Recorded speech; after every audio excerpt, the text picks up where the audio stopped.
Hello, and welcome to my channel. My name is Jonathan Cohn, and today I have my book review of the book Star Trek The Lost Era, The Well of Souls. This is, of course, one of the Lost Era books by Ilsa J. Bick. This is one of the longer Star Trek books. It is about 460 pages, and that doesn't sound that long, but for Star Trek books, a page count in the 400s is pretty long, but then this book has some of the smallest print of any of the Star Trek books. I think all of the Lost Era books were made particularly long and were made with that small print, so when you add small print to large page count for Star Trek, this is pretty long. This book follows the Enterprise C, and specifically Rachel Garrett, who is the captain of the Enterprise C that you see in the TV show episode Yesterday's Enterprise from the Next Generation series.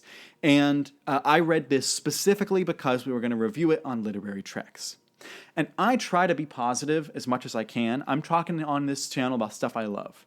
But I have to be honest when I do not particularly love the book. And so I'm just going to, talk about the book now. I'm not going to dwell on it, but I did not really care for this book. And it's really sad because I was really looking forward to it. This book is two books combined into one, and it does not combine well. If you have ever read the Voyager book, Full Circle, that is literally two novels connected, but they connect well because of the events that are surrounding that book. For one, you had the Big Destiny trilogy that threw all the characters into all this stuff that needed to happen, and you also had Before Dishonor. That book also had the Voyager series had been dormant, and they needed to jumpstart it again. Also, they felt the need of not doing too many big books. They did like a small story and a big story at the same time. It works. Kirsten Beyer had the special sauce when she did Full Circle. But this book, The Well of Souls, feels like it is both on one hand, a political thriller story in Star Trek that we would see in a lot of the Next Gen era, the DS9 Voyager books, but it also feels like a TOS exploratory, this new civilization storyline, and it feels like the two were forced together. Not just that it's two stories, but it's the two stories that are combined and forced to be the same thing, and it just didn't work. And so the plot, I loved the political thriller plot. I thought it was great. I was into it. I needed to find out. There's a character who's accused of something, and he starts to stand trial, and he's hearing about it, and the captain tries to defend him, and I was like, all right, that's where I thought the book was going. Let's go. This is great. And then about halfway through the book, that character leaves the book, and the book just steers into this opposite direction, and all of a sudden you have this kind of, there's this new phenomenon we need to go deal with, and there's these prisoners we need to go deal with, and I was like, wait a second, I was enjoying following the political storyline, why are you leaving? And we never go back to it. We never really see, those characters show up later, but we never really get to see the fruit of it.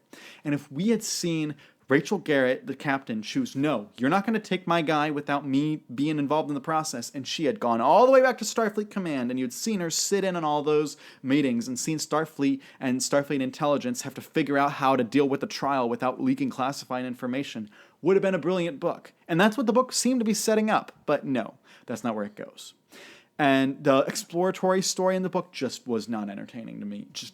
It was boring. It just wasn't what I wanted. I didn't think, and then combine that negative about the plot with the fact that Rachel Garrett is so unlikable. She is incredibly unlikable in the book, and I don't know whether the author felt forced that she had to make Garrett like that, or whether that was a conscious choice to make Garrett unlikable. But she's incredibly unlikable as the primary character, and usually you want a secondary character to be unlikable. The best characters in this book are Bat Levy and Dr. Tyven, who have a terrific dynamic in this book between patient and psychiatrist. And every time either one of them was on the page, whether they were together or not, it was great. I was invested. I was like, okay, she has these secrets. Dr. Tyven's trying to get into these secrets because he also has secrets. And I thought their dynamic was great. And they were likable, fun characters to be around. And they're side characters. And the main character is unlikable. It just makes the experience of reading the book just frustrating. And so that's not what I wanted out of the book. I wanted to be enjoying the book. And then also you had Garrett's just horrible life experience with her ex-husband and her son, who she just has neglected and not handled well. And this is going to be a sidebar. This deals with the overall Star Trek universe, not just with this book. But this book amplifies this problem that Star Trek has.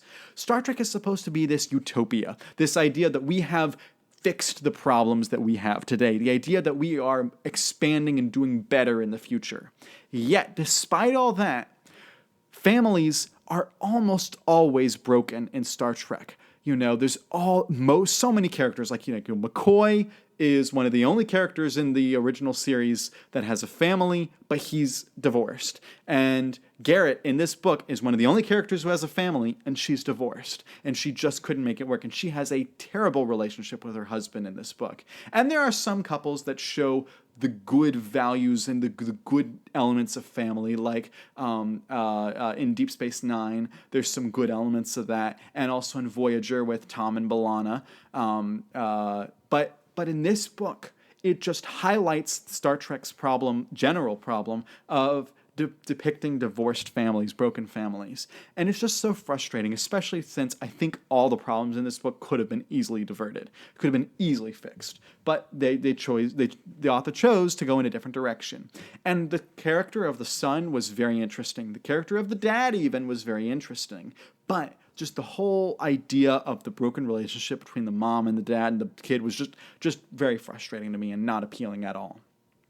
So I don't like to spend too much time bashing a book, so I'm just going to end up saying that this book could have been great. There were elements, the political thriller, and then the dynamics between Bat Levy and Tyven, that alone could have been an amazing element to this book. And everything else in the book just didn't work, and because of that, it's just mixed to bad. So out of 10, I'm going to give this a 4. It's in the negative. It's my only negative from the month of June that I read, but it still had some good elements. It's not like I hated every moment of this book. There were some great elements of the book. It, as a whole, did not work for me. So if you've read Well of Souls, let me know your thoughts in the comments section down below. And if you've listened to the Literary Treks episode, what'd you think of it? Let me know all the thoughts in the comments section down below. And until next time, I'm Jonathan, and thank you for watching.